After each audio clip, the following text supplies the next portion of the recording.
ஒரு சின்ன பையன் வந்தான். அவனை பார்த்து ஒரு கேள்வி கேட்டோம். ஏன்ப்பா உங்கள் வீட்டில் அம்மா புத்திசாலியா அப்பா புத்திசாலியா அப்படின்னு. அவன் அலட்சியமாக நம்மளை பார்த்து சிரிக்கிறான். என்ன சார் இது, இந்த காலத்தில் இது கூட தெரியாமல் இருக்கிறீங்களே அப்படிங்கிறான்.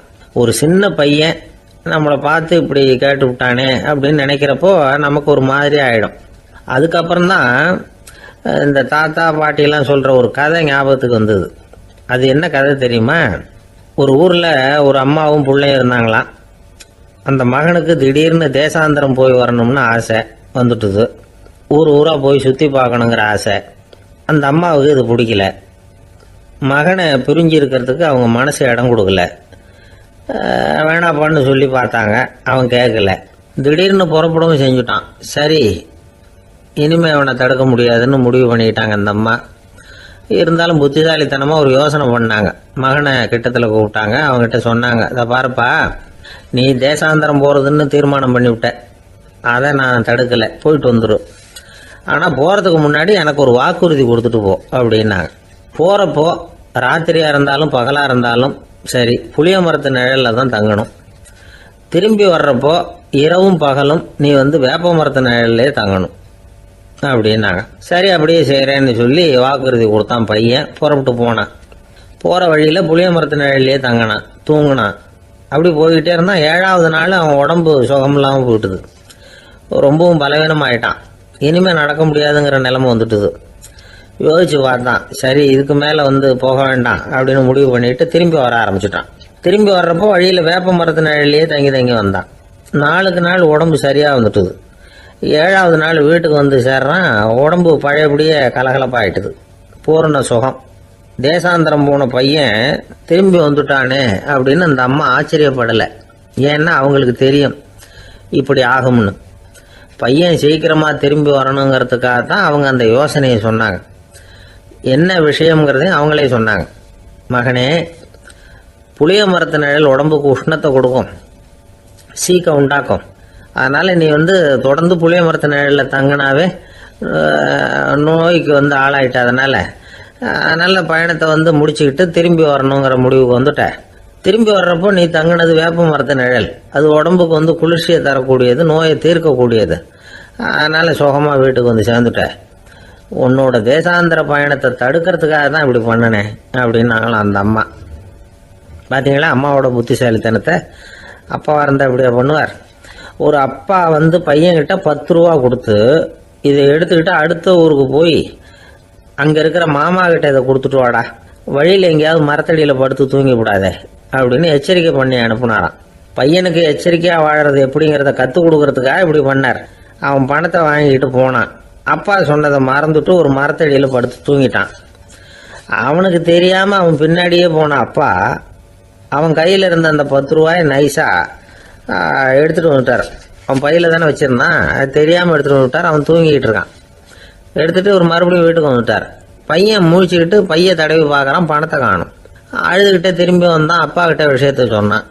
அப்பா சிரிச்சுக்கிட்டே சொன்னார், அதுக்கு தான்ப்பா ஆரம்பத்திலேயே எச்சரிக்கை பண்ணினேன், இனிமேலாவது நீ ஜாக்கிரதையாக இருக்கணும் அப்படிங்கிறதுக்காக தான் இப்படி பண்ணினேன்.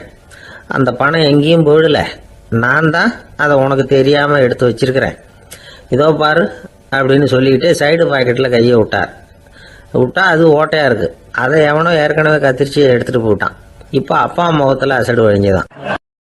ஒரு அரசனும் அமைச்சரும் ஒரு நாள் ரொம்ப சாவகாசமாக பேசிக்கிட்டு இருந்தாங்களாம். அரசன் அமைச்சரை பார்த்து ஒரு கேள்வி கேட்டிருக்கார். ஏங்க அமைச்சரே, ஆசை இல்லாத ஒரு மனுஷனால் இருக்க முடியுமா அப்படின்னு. ஏன் முடியாது, துறவி அப்படிங்கிறவங்கெல்லாம் அப்படிப்பட்டவங்க தானே அப்படின்னாராம் அமைச்சர். அவங்கெல்லாம் உண்மையிலேயே ஆசையை விட்டவங்க தானா அப்படின்னு கேட்டாரா ராஜா. அப்படி தான் இருக்கணும் அப்படின்னாராம் அமைச்சர். அப்படின்னா ஆசையே இல்லாத ஒரு உண்மையான துறவியை நான் பார்க்கணுமேன்னார். அது என்ன பிரமாதம், அதுக்கு நான் ஏற்பாடு பண்ணுறேன் அப்படின்னு விட்டார் இவர். சொல்லிவிட்டு உடனே புறப்பட்டு போனார். அங்கே எங்கே தேடினார். அப்புறம் தான் அவருக்கு புரிஞ்சுது உண்மை துறவியை கண்டுபிடிக்கிறது எவ்வளவு கஷ்டமான காரியம்னு. இருந்தாலும் ராஜா கிட்ட சொல்லியாச்சே, உண்மை துறவியை காட்டுறேன்னு. இப்போ என்ன பண்ணுறது? ராஜா கிட்ட சொன்னபடி நடக்கலைன்னா அவருக்கு கோபம் வந்துடும். அமைச்சர் ஒரு யோசனை பண்ணார். அவருக்கு ஒரு வழி தெரிஞ்சுது. அதுதான் சரின்னு முடிவு பண்ணார். அதாவது அந்த ஊரில் அவருக்கு தெரிஞ்ச நாடக நடிகர் ஒருத்தர் இருக்கிறார். நல்லா நடிப்பார். அவரை போய் பார்த்தார். இதை பாருப்பா, எனக்காக நீ ஒரு காரியம் செய்யணும்னார். என்னன்னு கேட்டார் அவர். நீ ஒரு துறவி மாதிரி கொஞ்ச நேரத்துக்கு நடிக்கணும். ராஜா வந்து உன்னை பார்த்துட்டு போகிற வரைக்கும் நடி, அது போதும். அதுக்காக உனக்கு 10,000 ரூபா தரேன் அப்படின்னார். அவர் எந்த காலத்தில் இவ்வளவு பணத்தை மொத்தமாக பார்த்துருக்கார். அதனால் உடனே சரின்னு ஒத்துக்கிட்டார். அமைச்சர் வந்து அரண்மனைக்கு திரும்பி வந்தார். என்ன அமைச்சரே, இன்னுமா ஒரு உண்மையான துறவி கிடைக்கலன்னார். உண்மையான துறவி ஒருத்தரை இப்போ தான் கொஞ்ச நேரத்துக்கு முன்னாடி பார்த்து பேசிவிட்டு வர்றேன். அவர் நம்ம ஊருக்கு வெளியில் குளத்தங்கரையில் உள்ள ஒரு ஆலமரத்துக்கு அடியில் உட்காந்துருக்கிறார் அப்படின்னார் இவர். அப்படின்னா உடனே புறப்படுங்க அப்படின்னார் ராஜா. பரிவாரங்களோடு புறப்பட்டார். அங்கே அந்த மரத்தடியில் அந்த ஆள் வேஷம் போட்டுக்கிட்டு துறவி மாதிரி உட்காந்துருக்கிறான். ராஜா நேராக போனார். அந்த துறவி காலில் பொத்துன்னு விழுந்து வணங்கினார். உடனே ராணி அவர் காலில் விழுந்தாங்க. அடுத்தபடியாக அமைச்சர் விழுந்தார். அவருக்கு தெரியும் இது நம்ம ஆள் தான்னு. இருந்தாலும் என்ன பண்ணுறது, நேரம். அப்புறம் பரிவாரங்கள்லாம் துறவி காலில் விழுந்து ஆசீர்வாதம் வாங்கிட்டாங்க. ராஜா அப்புறமா தங்கத்தட்டில் பொண்ணையும் பொருளையும் வச்சு அந்த துறவிகிட்ட ரொம்ப பணிவாக நீட்டுறார். தாங்கள் தயவு பண்ணி இதை ஏற்றுக்கணும் அப்படின்னு வேண்டிக்கிட்டார். அந்த துறவி பற்றில்லாமல் அதை பார்த்தார். எல்லாத்தையும் திறந்துட்ட எனக்கு இதெல்லாம் எதுக்காக அப்படின்னு சொல்லி அதை மறுத்துட்டாராம். ஆஹா, உண்மையான துறவியை பார்த்துட்டோம் அப்படிங்கிற ஆனந்தம் அரசருக்கு. ரொம்ப நிம்மதியாக திருப்தியாக திரும்பி வந்தார் அரண்மனைக்கு. அதுக்கப்புறம் அமைச்சர் யாருக்கும் தெரியாமல் அந்த துறவிகிட்ட ஓடினார். சொன்ன பிரகாரம் பணத்தை நீட்டினார். இந்தப்பா, நான் உங்ககிட்ட சொன்னபடி 10,000 ரூபா பணம் எடுத்துக்கோ அப்படின்னார். அந்த ஆள் ராஜா கிட்ட சொன்னது மாதிரியே எல்லாத்தையும் திறந்துவிட்ட எனக்கு இதெல்லாம் எதுக்காக வேணாம் அப்படின்னு விட்டாரான். நடித்த வரைக்கும் போதும்ப்பா, இனிமேல் இந்த நாடக வசனம்லாம் வேணாம், வேஷத்தை கலைச்சிரு, பணத்தை வாங்கிக்கோன்னார். இல்லைங்க, இது வேஷம் இல்லை, இது வசனமும் இல்லை, இது உண்மை. கொஞ்ச நேரம் துறவி மாதிரி நடித்ததுக்கே இந்த தேசத்து ராஜா, ராணி, அமைச்சர், பரிவாரங்கள் எல்லாம் என் காலில் விழுந்து வணங்குறாங்க. அப்படின்னா உண்மையான துறவியாக இருக்கிறது எவ்வளவு பெருமையான விஷயம். நான் உண்மையான துறவியாக ஆக போகிறேன், அப்படி முடிவும் பண்ணிட்டேன் அப்படின்னார் அந்த நடிகர். வேஷம் கூட எப்படிப்பட்ட விளைவுகளை உண்டு பண்ணுது பார்த்தீங்களா. நம்மால் ஒருத்தன் ரொம்ப வசதியாக தான் இருந்தான். ஒரு நாள் அவன் சொத்து பூரா திருட்டு போட்டுது. அதுக்கப்புறம் இவன் துறவி மாதிரி ஆயிட்டான். ஊர் ஊராக சுற்றினான். ஒரு குருநாதரை தேடி கண்டுபிடிச்சான். அவர்கிட்ட சீடனாக சேர்ந்துக்கிட்டான். அவனை பார்த்து ஒருத்தர் கேட்டார், நீ உண்மையான சீடன் தானான்னு. இல்லைங்க, சீடன் மாதிரி நடிச்சுக்கிட்டு இருக்கிறேன் அப்படின்னா. அது குரு துரோகம் இல்லையா அப்படின்னு கேட்டார் அவர்.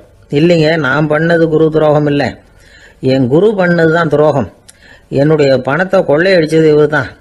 அதை எங்கே வச்சிருக்காருன்னு கண்டுபிடிக்கிறதுக்காக தான் இவர்கிட்ட வந்து சீடனா சேர்ந்துருக்கிறேன் அப்படின்னா. ஒரு ஊரில் ஒரு ராஜா இருந்தார். பெரிய அரண்மனையில் தான் இருக்கிறார். எல்லா வசதியும் இருந்தது. இருந்தாலும் அவர் எல்லாரும் சொல்கிறது எப்படி தெரியுமா, பிச்சைக்கார ராஜா. அப்படி ஒரு பேர் அவருக்கு நிலைச்சி போச்சு. ஜனங்களும் சரி, மற்ற தேசங்களில் உள்ளவங்களும் சரி, அவர் அந்த பேர் சொல்லியே குறிப்பிடுறது வழக்கமாக போட்டுது. இது அவருக்கு ரொம்ப கவலையாக போச்சு. என்ன இது, நம்மளை தேடி வர்றவங்களுக்கெல்லாம் நாம் சோறு போடுறோம், நம்ம புகழ்ந்து பாடல் ஏற்றி கொண்டு வர்ற புலவர்களுக்கெல்லாம் அவங்க எப்படி வந்தாலும் ஒருவேளை சோறு போடணுங்கிறது உத்தரவு. இவ்வளவுலாம் செஞ்சும் நம்மளை போய் பிச்சைக்கார ராஜான்னு எல்லாரும் சொல்கிறாங்களே, அது ஏன், எதுக்காக அப்படி சொல்கிறாங்க? இதுதான் ராஜாவுக்கு குழப்பம். சரி, இதை பற்றி நம்ம அமைச்சர்கள்கிட்ட கேட்கலாமா அப்படின்னு யோசனை பண்ணார். இந்த விஷயத்தை போய் அவங்ககிட்ட எப்படி கேட்கறதுன்னு அவருக்கு தயக்கமாக இருந்தது. கௌரவ குறைச்சலாக தெரிஞ்சுது அவருக்கு. சரி, சாதாரண குடிமக்கள்கிட்ட இதை பற்றி கேட்கலாமா அப்படின்னு யோசனை பண்ணார். கேட்கலாம், ஆனால் அவங்க யாரும் ராஜா முன்னாடி வந்து நின்று தைரியமாக பேசக்கூடிய அளவுக்கு இல்லை. ராஜாவோட குழப்பம் நாளுக்கு நாள் அதிகமாக போச்சு. கடைசியாக அவர் ஒரு முடிவுக்கு வந்தார். அதாவது இதை பற்றி ஒரு பிச்சைக்காரங்கிட்டே கேட்டு பார்த்துட்டா என்ன. இதுதான் அவர் பண்ண முடிவு. உடனே மாறு வேஷம் போட்டுக்கிட்டு நகர்வலம் போனார். ஒரு பிச்சைக்காரனை கண்டுபிடிச்சார். இதை பாருப்பா, நம்ம ராஜாவை எல்லாரும் பிச்சைக்கார ராஜான்னே சொல்கிறாங்களே, அதுக்கு என்ன காரணமாக இருக்கும் அப்படின்னு கேட்டார். அதுக்கு அவன் சொல்கிறான், இதுக்கான பதிலை இன்னும் ஒரு 30 நாளில் சொல்கிறேன் அப்படின்னா. உடனே இவருக்கு சந்தோஷம். உண்மையை அவங்ககிட்ட சொன்னார். நான் வேற யாரும் இல்லை, நான் தான் இந்த நாட்டு ராஜா. இப்போ நீ என் கூடவே வந்துடு, அரண்மனையிலேயே தங்கிக்கோ. 30 நாள் கழித்து எனக்கு பதில் சொல்லிவிட்டு அதுக்கப்புறமா நீ போகலாம் அப்படின்னு சொல்லி அழைச்சிட்டு வந்துட்டார். அரண்மனையில் ஒரு மூலையில் அவன் தங்கறதுக்கு இடம் கொடுத்தார். தினம் 2 வேளையும் இவனுக்கு சோறு போடுங்க அப்படின்னு உத்தரவு போட்டார். ராஜா கொடுத்த இடத்துல போய் உக்காந்துக்கிட்டான் அந்த பிச்சைக்காரன். தினமும் அந்த அரண்மனையில் நடக்கிறதையெல்லாம் கவனிச்சுக்கிட்டு வந்தான். வேளைக்கு சாப்பாடு வரும், சாப்பிட்டுக்கிட்டு இருக்கான். இப்படி 30 நாள் முடிஞ்சுது. ராஜா வந்தார். என்ன, என்னோட கேள்விக்கு பதில் என்னன்னு கண்டுபிடிச்சிட்டியான்னார். கண்டுபிடிச்சிட்டேன்னா. என்ன எல்லாரும் பிச்சைக்கார ராஜான்னு சொல்றாங்களே, அது நியாயமா படுதா உனக்குன்னு கேட்டார். நியாயமா தான் படுது, சந்தேகம் இல்லாம நீங்க பிச்சைக்கார ராஜா தான்.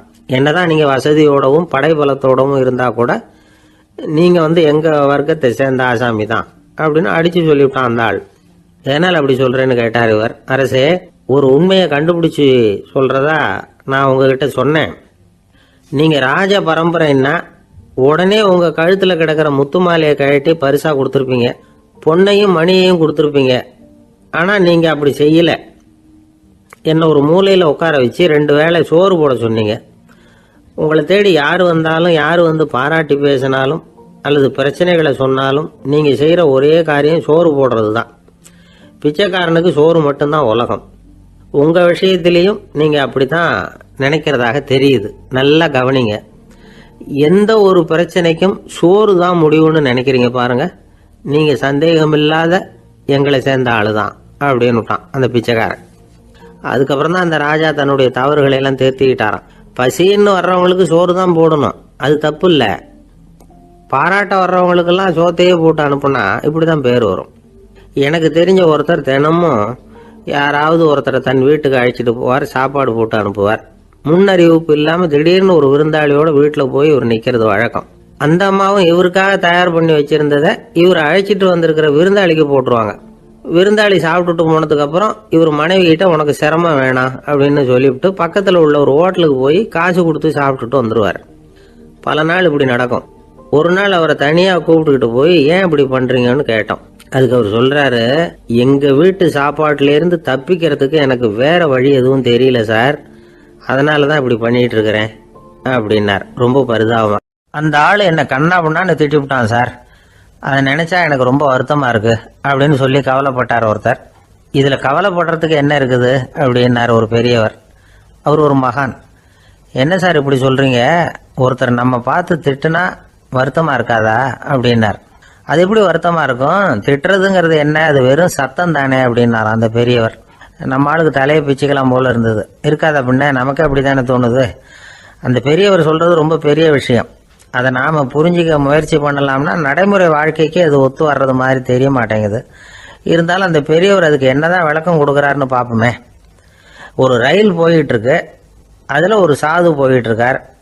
அந்த ரயில் அவர் ஹரித்வாரம் போயிட்டு இருக்காரு. அவரு ரயில்ல ஏகப்பட்ட கூட்டம். நம்ம ஊர் ரயில் கேட்க வேணும், டிக்கெட் வாங்கிட்டு கொஞ்சம் பேர், வாங்காத கொஞ்சம் பேர். அது என்னத்துக்கு அனாவசியமா டிக்கெட் அப்படிங்கிற நினைப்புல பாதி பேர். இந்த கூட்டத்துக்கு மத்தியில அந்த சாதுவும் போயிட்டு இருக்கிறார்.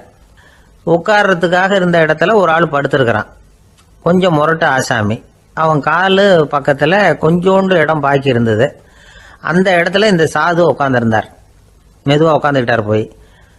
ஆனா அந்த ஆளு ராத்திரி பூரா இவரை காலால உதச்சிக்கிட்டே இருக்கிறான். அது இவருக்கு ரொம்ப அவமானமா பட்டது. அதனால துக்கம் ஏற்பட்டது. இருந்தாலும் அதை ஒரு மாதிரியா சகிச்சுக்கிட்டே இவர் சேர்ந்தார். பொழுது விடிஞ்சது. அந்த சாது ஹரித்வார் சேர்ந்தார். அங்க ஒரு பெரிய ஞானியை சந்திச்சார். ராத்திரி ரயில்ல அந்த ஆளு உதைச்சதையும் அதனால தனக்கு ஏற்பட்ட துக்கத்தையும் இந்த சாது அந்த ஞானி கிட்ட சொன்னார். சொல்லிவிட்டு, ஏன் சுவாமி, எனக்கு துக்கம் ஏற்பட்டதே அது தப்பா அப்படின்னு கேட்டார். தவறுதான் அந்த ஞானி. உனக்கு இன்னமும் தேக அபிமானம் போகலைங்கிறது தான் அது காட்டுது. அஷ்டாவக்கிரர் என்ன சொல்றார் தெரியுமா, உண்மையான ஞானி யாராவது தன்னை வந்தனை செய்தால் அதற்காக சந்தோஷப்பட மாட்டார், யாராவது நிந்தனை செய்தால் அதற்காக வருத்தப்பட மாட்டார் அப்படின்னு சொல்றார். நிந்தனைங்கிறது ஒரு ஒலி தான். தேகாபிமானம் இருக்கிற வரைக்கும் இந்த ஒலி நம்மளை வேதனைப்படுத்தும். நான் தேகம் இல்லை, ஆத்மா அப்படிங்கிற நினைவு இருந்தா இந்த ஒலி நம்மளை பாதிக்காது. மனு என்ன சொல்றார் தெரியுமா, ஒரு சாதகன் பாராட்டுதலை விஷம்னு நினைச்சு பயப்படணும், அவமானத்தை அமிர்தம்னு நினைச்சு சந்தோஷப்படணுங்கிறார். அவமானப்பட்டா கவலைப்படாம எப்படி இருக்க முடியும் அப்படின்னு தான் நமக்கு தோணும். அதனாலதான் நம்மள யாரும் இதுக்கு உதாரணமா யாரையும் காட்ட முடியல. புத்தரையும் கபீரையும் உதாரணமா காட்டுறாங்க. அவங்களுக்கெல்லாம் அவமானம் ஏற்பட்டப்போ கவலையே படலையாம். புத்தரை அவமானப்படுத்தணுங்கிறதுக்காக கௌசாம்பி ராணி ஒரு இளம் பெண்ணை கொலை பண்ணி சடலத்தை புத்தர் குடிசைக்கு முன்னாடி போட சொன்னார். போட்டாங்க. புத்தர் தான் அந்த பொண்ணை கெடுத்து கொலை பண்ணிவிட்டாருன்னு எல்லாரும் நினைச்சாங்க. ஆனா புத்தர் இதை பத்தி கவலையே படல. அப்புறமா உண்மை தெரிஞ்சதும் புத்தர் புகழ் இன்னும் அதிகமாயிட்டது. ஒரு பெரிய சபையில ஒரு மோசமான பொண்ணு நுழைஞ்சு தனக்கும் கபீருக்கும் சம்பந்தம் உண்டுன்னு சொன்னா கபீர் கவலைப்படல. அவங்க மாதிரியெல்லாம் நாமளும் இருக்க கத்துக்கணும். நிந்தனை, அபகீர்த்தி, அவமானம் எல்லாம் ஆண்டவன் கொடுக்கிற பிரசாதம்னு நினைக்கணும் அப்படின்னு சொல்றார் அந்த ஞானி. இதை கேட்ட இந்த காலத்து ஆசாமி ஒருத்தர், நான் கூட அப்படிதான் சார், யாராவது அவமானப்படுத்தினா கவலைப்பட மாட்டேன். நேத்து கூட ஒருத்தர் என்ன பலார்னு அரைஞ்சுட்டார், நான் கொஞ்சம் கூட கவலைப்படலை, பேசாம வந்துட்டேன்னார். ஏன் அப்படி வந்துட்டீங்க அப்படின்னு. அவர் அரைஞ்சதுலேயும் ஒரு அர்த்தம் இருந்தது, அதனால தான் அப்படி வந்துட்டேன்னார். ஏன் அரைஞ்சாருன்னு கேட்டேன். 10 வருஷத்துக்கு முன்னாடி 15 ரூபா அவர்கிட்ட கடன் வாங்கினேன், அதை கேட்டு கேட்டு பார்த்துட்டு கடைசியாக தான் அரைஞ்சார் அப்படின்னார். ஆண்டவனுடைய பிரசாதம் இவருக்கு அடிக்கடி கிடைக்கும் போல இருக்கு.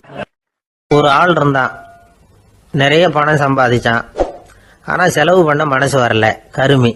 அவன் என்ன பண்ணா, சேர்த்த பணம் பூராவையும் ஒரு மரத்தடியில் புதைச்சி வச்சிருந்தான். வாரத்துக்கு ஒரு தடவை அந்த மரத்தடிக்கு வருவான், புதைச்ச இடத்த ஆவலோட பார்த்துக்கிட்டு இருப்பான், அதுக்கப்புறம் போயிடுவான். அவ்வளவுதான். ஒரு நாள் ஒரு திருடன் வந்தான், இவன் புதைச்சி வச்சிருந்ததெல்லாம் எடுத்துட்டு போட்டான். இது தெரிஞ்சு போச்சு. அந்த கருமி புலம்ப ஆரம்பிச்சிட்டான். இவன் புலம்பலை கேட்டதும் அக்கம் பக்கத்தில் இருந்தவங்க எல்லாம் ஓடி வந்தாங்க. என்ன விஷயம்னு விசாரிச்சாங்க. இவன் சொன்னான்.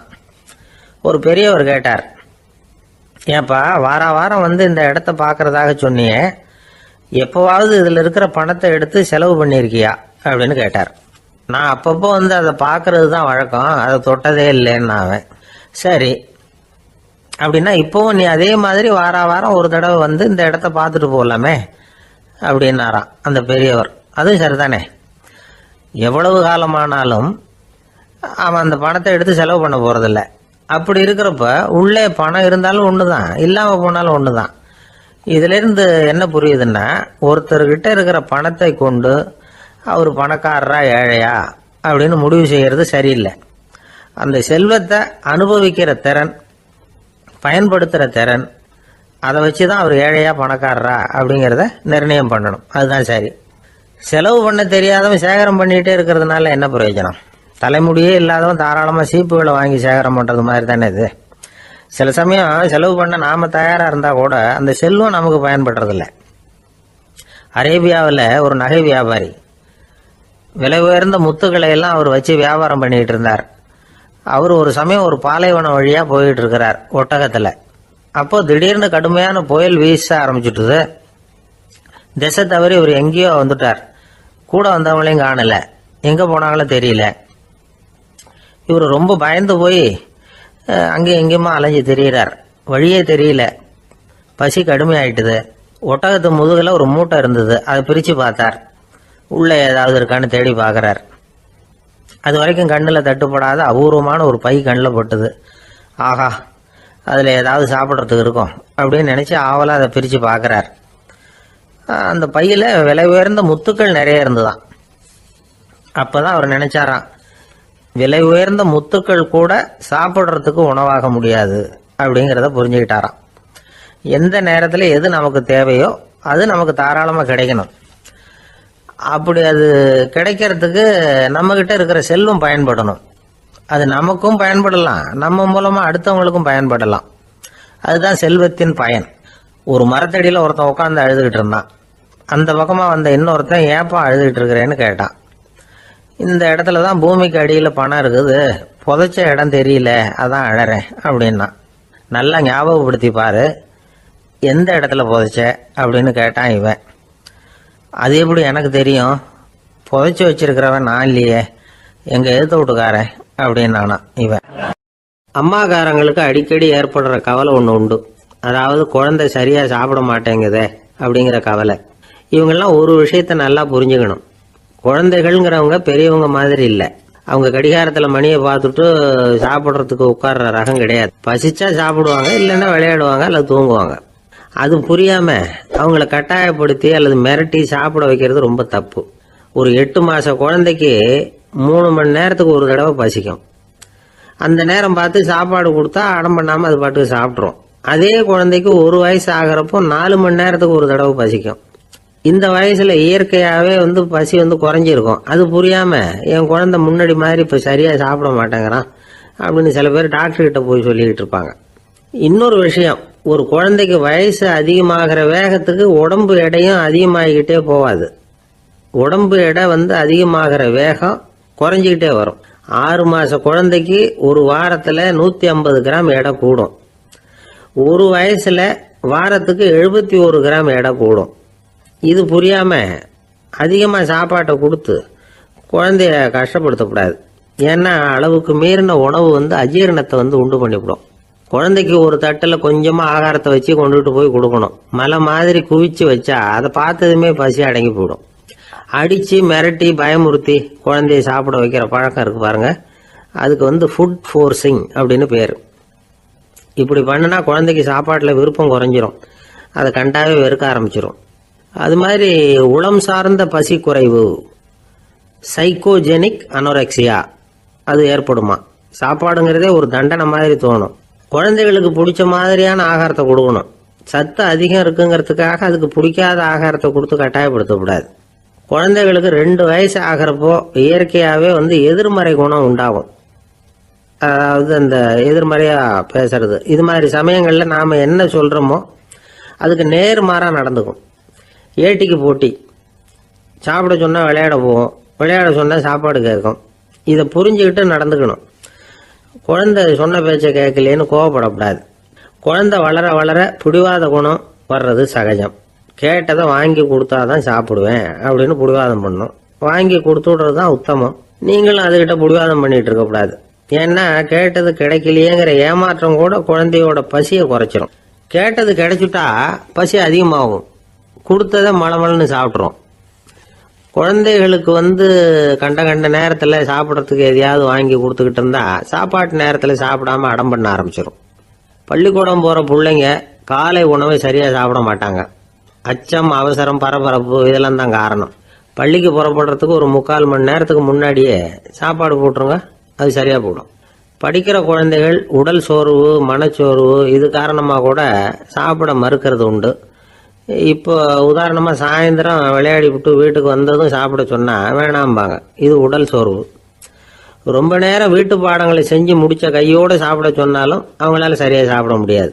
இது உளச்சோர்வு, அதாவது மனச்சோர்வு. இதை தவிர குழந்தைகளுக்கு உடல் நலக்குறைவு ஏற்பட்டால் கூட சாப்பிட மறுக்கிறது உண்டு. சில மருந்து மாத்திரைகள் கூட பசியை குறைச்சிரும். அதனால் சரியாக தெரிஞ்சுக்கிட்டு குழந்தைகளை சாப்பிட வைக்கணும். அது புரியாமல் கையில் சாப்பாட்டு தட்டை வச்சுக்கிட்டு குழந்தைகளை விரட்டிக்கிட்டு அலையக்கூடாது. ஒரு சின்ன பையன் சொன்னான், எங்கள் அம்மா சாப்பாடு போடுறது தெரிஞ்சா நான் உடனே வீட்டை விட்டு வெளியில் ஓடி போடுவேன் அப்படின்னா. ஏன் அப்படி பண்ணுறேன்னு கேட்டோம். எங்கள் அப்பா கூட அது மாதிரி தான் சார் பண்ணுவார் அப்படிங்கிறான். பந்திக்கு முந்தர ஆசாமிகள் நம்மள பல பேர் உண்டு. அப்படி முந்தறதுக்கு கூட முயற்சி பண்ணுறவங்க நிறைய பேர் இருக்கிறாங்க. இதில் என்ன ஒரு விஷயம்னா, பந்திக்கு முந்துறது கூட தப்பு இல்லை. ஆனால் அப்படி ஒரு விருந்தில் ஆளாக போய் உட்காந்து சாப்பிட்டா கூட வெளியில் வர்றப்ப என்ன பெரிய விருந்து வச்சுட்டான், சாம்பாரில் உப்பு இல்லை, ரசத்தில் காரம் இல்லை அப்படின்னு குறை சொல்லிகிட்டே வர்றது இருக்கு பாருங்க, அது சரியில்லை, நாகரிகமும் இல்லை. கல்யாண பத்திரிகையில் என்ன போட்டிருக்குது, என் பொண்ணுக்கும் இன்னார் பையனுக்கும் கல்யாணம், எல்லாரும் குடும்பத்தோடு வந்திருந்து மணமக்களை ஆசீர்வதிக்கணும், இப்படி தானே போட்டிருக்கோம்.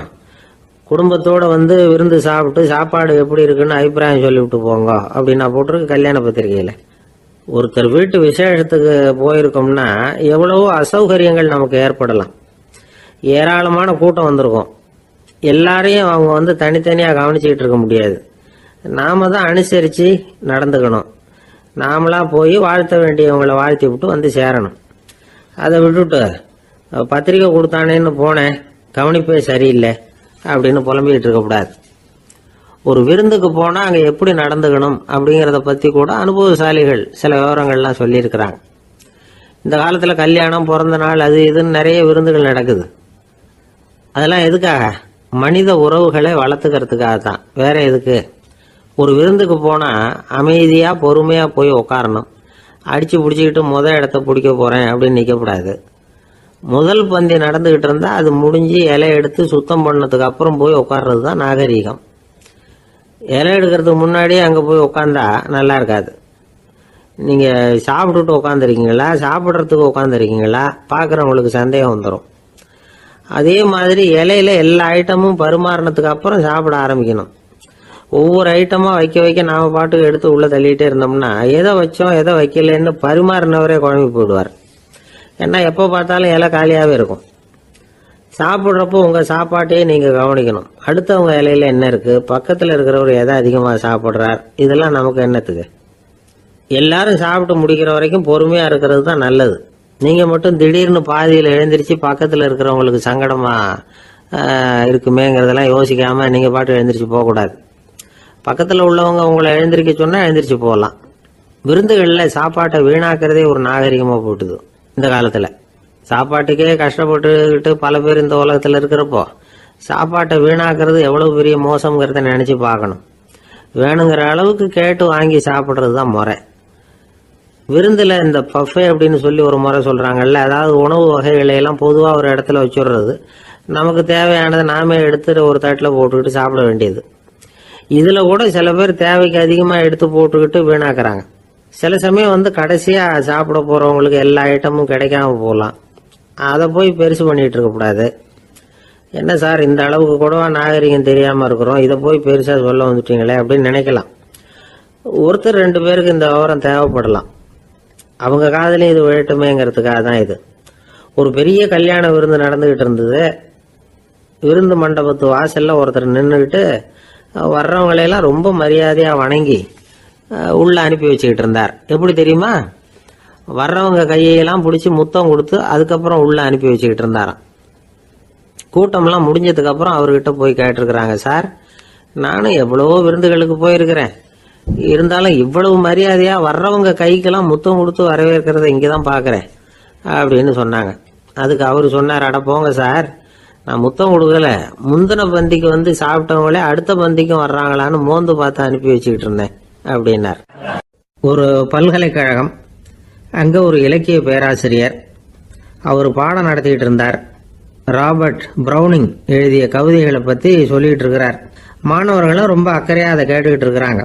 ஒரு குறிப்பிட்ட கவிதையை பற்றி சொல்லும் பொழுது அந்த பேராசிரியருக்கே ஒரு சந்தேகம். அதாவது அந்த கவிதையின் சரியான அர்த்தம் என்னங்கிறதுல சந்தேகம். பேராசிரியர் யோசனை பண்ணார். அந்த கவிதையை முழுசாக புரிஞ்சிக்க முடியல. அதனால் மாணவர்களை பார்த்து சொன்னார், மாணவர்களே ஒரு நாள் பொறுத்துங்க, இந்த கவிதையை எழுதின கவிஞர் எங்கள் வீட்டுக்கு பக்கத்தில் தான் இருக்கிறார். இன்னைக்கு சாயந்தரம் நான் அவரை நேரிலேயே போய் பார்க்குறேன், பார்த்து இதுக்கு என்னங்க அர்த்தம்னு கேட்டுட்டு வந்துடுறேன், அதுக்கப்புறம் உங்ககிட்ட சொல்கிறேன் அப்படின்னாராம். அன்னைக்கு சாயந்தரமே அந்த பேராசிரியர் கவிஞரை தேடிக்கிட்டு போயிட்டார். கவிஞர் அவங்க வீட்டில் அவர் பாட்டு உட்காந்துருந்தாராம். இவர் போய் அவர் முன்னாடி உட்காந்தார். அப்புறம் கேட்டார், ஐயா அந்த கவிதையின் முழு பொருள் என்னன்னு தெரிஞ்சுட்டு போகிறதுக்காக வந்திருக்கிறேன் அப்படின்னாராம். எந்த கவிதை அப்படின்னாராம் அவர். இவர் அந்த கவிதையை சொல்லியிருக்கார். கவிஞர் கொஞ்சம் யோசனை பண்ணிவிட்டு அப்புறம் சொன்னாராம், பேராசிரியரே நீங்கள் கொஞ்சம் தாமதமாக வந்துட்டீங்கன்னாராம். இவருக்கு ஒன்றும் புரியல. நீங்கள் என்ன சொல்கிறீங்க, நான் தாமதமாக வந்துட்டேன்னா? நீங்கள் தான் உயிரோடு இருக்கிறீங்களே, அப்படி இருக்கும்பொழுது நான் தாமதமாக வந்துட்டேன்னா அது எப்படி அப்படின்னு இவர் குழம்பி இருக்கிறார்.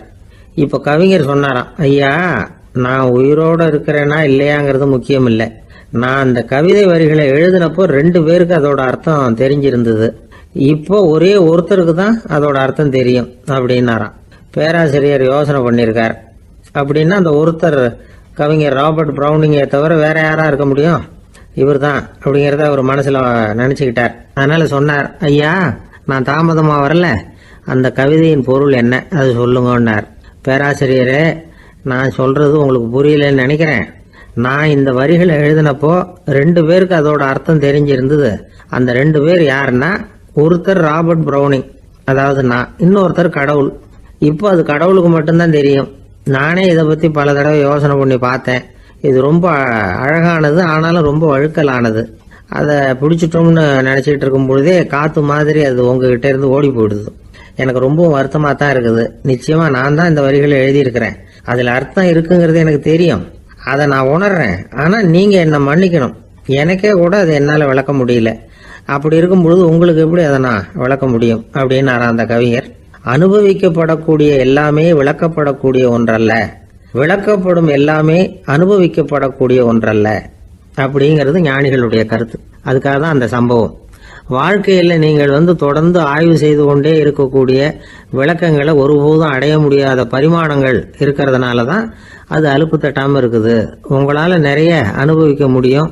இருந்தாலும் நீங்கள் அனுபவித்து அறிந்த விஷயங்கள் கூட வார்த்தைகளால் விளக்கப்பட முடிவதில்லை அப்படிங்கிறது பெரியோர் சிந்தனை. இதெல்லாம் ஒரு பக்கம் இருக்கட்டும். நமக்கு தெரிஞ்ச பேராசிரியர் ஒருத்தர் 1 மணி நேரம் ரொம்ப விவரமாக வகுப்பு எடுத்தார். கடைசியாக சொன்னார், மாணவர்களே, ரொம்பவும் எளிமையாக விளக்கமாக எல்லா விவரமும் சொல்லியிருக்கிறேன். அதனால் இதில் உங்களுக்கு சந்தேகம் வர்றதுக்கு வாய்ப்பே இல்லை.